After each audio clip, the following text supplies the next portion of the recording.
जमलेले सर्व दहिसर बोरोली मालाड वाजता आलेले सर्व नागरिक, महाराष्ट्र सैनिक बंधू आणि भगिनींनो, अधिनियम 1888च्या कलमानुसार प्राथमिक आरोग्य सेवा रुग्णांना देणं हे महानगरपालिकेच्या प्रथम कर्तव्यामध्ये येतं। प्रथम कर्तव्याचा अर्थ असा की जो कर आम्ही लोकांकडून गोळा करू त्या कराच्या बदल्यामध्ये आम्ही लोकांना या सुविधा देऊ। त्याच्यामध्ये मग प्राथमिक शिक्षण आलं, रस्ते आले, वीज पुरवठा आला आणि प्राथमिक आरोग्य आलं। तुम्ही जर आमच्याकडनं तो कर गोळा करताय त्याच्या बदल्यात जर आम्हाला आरोग्य सेवा देणार नसाल तर मग आम्ही महानगरपालिकेचा कर कशासाठी द्यायचा हा मुद्दा आहे। आम्ही हेच वर सांगून आलोय की तुम्ही तुमच्या प्राथमिक कर्तव्यापासून स्वतःची सुटका करून घेऊ शकत नाही प्रायव्हेटायझेशन करून। त्यामुळे आम्ही हे प्रायव्हेटायझेशन होऊ देणार नाही।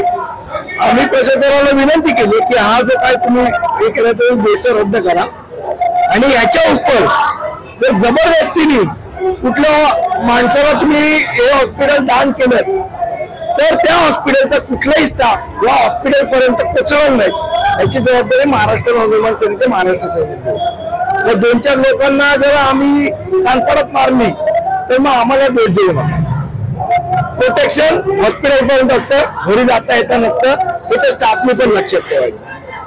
पण एकंदर आपण पाहिलं मंचावरून बोललात की इकडे महापौर नाही, इकडे नगरसेवक नाही, कुठे त्यासाठी कुठे ना कुठे प्रशासक जो आहे त्यांना एक वेगळा महाजन असा तुम्ही उल्लेख केला। हो, आता मला सांगा ना, खरं तर ही जी पॉलिसी आहे ही पॉलिसी कुठे काढली पाहिजे?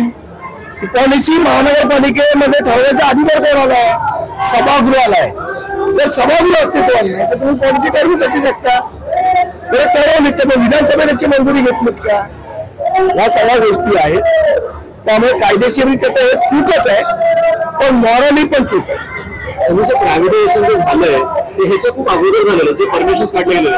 आज ठाकरे गट सुद्धा कोणाकोणाला भेटतंय, ज्या प्रायव्हेटायझेशन होतं ते मुख्यमंत्री उद्धव ठाकरे होते, यापेक्षा गोष्टी कसं काय होतं? 2019ला हा प्रस्ताव तयार झाला। आज जे बोलवत फिरतायत, आता आज आमच्या मोर्चाचं दानवे तिथे गेले आयुक्ताकडे ना, आज जा झाली का दानवेला? इतके दिवस काय दानवे झोपा काढत होते? हे ज्या वेळेला याची सुरुवात महानगरपालिकेची वाट लावायची सुरुवात खऱ्या अर्थाने कोणी केली असेल तर उद्धव ठाकरे, आदित्य ठाकरे आणि पेंगुइन गँगने केली। पेंगुइन गँगच याला जबाबदार आहे सगळ्या गोष्टीला। आणि आता आलेलं सरकार काहीतरी चांगलं करेल असं वाटत होतं, ते पण त्यांचीच रिव्हर्स आहे। त्यामुळे प्रायव्हेटायझेशन रद्द झालं पाहिजे ही आमची मागणी आहे आणि याच्यासाठी आमचं रक्त सांगलं तरी आमची तयारी आहे। आज इतर भारतीय सेनेचे विकास शुक्ला यांनी शुक्ला यांनी मनसेची मान्यता रद्द व्हावी यासाठी सुप्रीम कोर्टामध्ये धाव घेतलेली, आपण त्यावर ट्विट देखील केली। पण मुळात असं आहे, आमच्या पक्षाची मान्यता राहावी की नाही राहावी ते कोण बाह्य राहणार काय?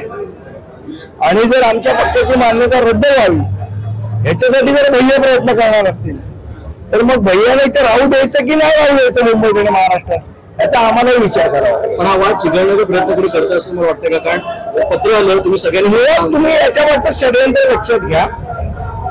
प्रादेशिक पक्षांना संपवण्याचं षडयंत्र हे भारतीय जनता पक्ष करते आणि त्यांच्याच पिट्टू आहेत जे कोण आहेत ते, आणि त्यांच्या माध्यमातून करायचा प्रयत्न करते। पण अशा गोष्टींना आम्ही घाबरत नाही आणि जर आम्हाला कोणी संपवण्याचा प्रयत्न केला तर त्यांना इथे ठेवायचं की नाही याचा पण आम्ही विचार करू। सिद्धिविनायक परिसरातील मेट्रोच्या सिद्धिविनायक नाव हा इंग्रजीमध्ये उल्लेख करण्यात आलेला आहे, नाही तो उपयोग तर मराठीत झाला पाहिजे।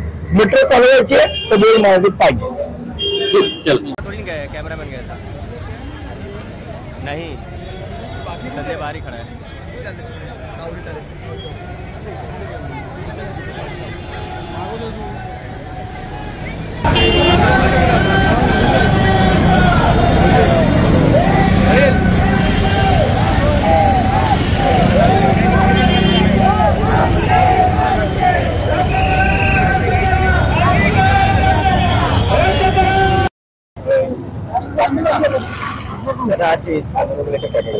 कसं आहे की भगवती प्रायव्हेटायझेशन चालू आहे, पीपीपी तत्वावरती ते प्रायव्हेट करतात, पब्लिक प्रायव्हेट पार्टनरशिप। मला वाटतं ही पब्लिक प्रायव्हेट पार्टनरशिप नसून ही पॉलिटिकल प्रायव्हेट पार्टनरशिप आहे।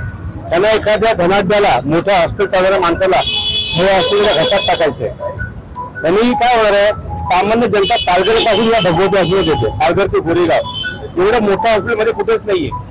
या परिस्थितीमध्ये तुम्ही हे प्रायव्हेट केलं तर त्यांनी जायचं कुठे? म्हणजे कुठे हॉस्पिटल नाहीये।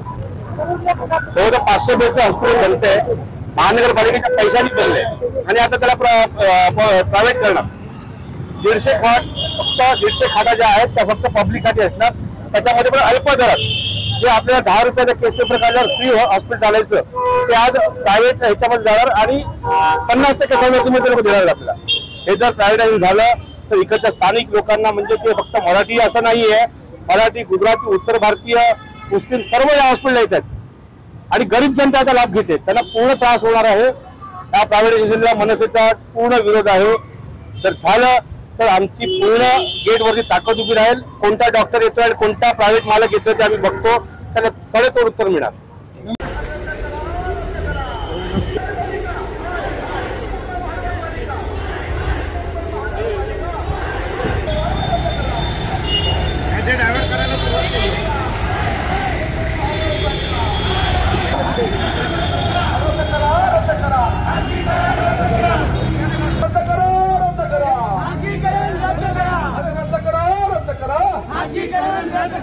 रद्द करा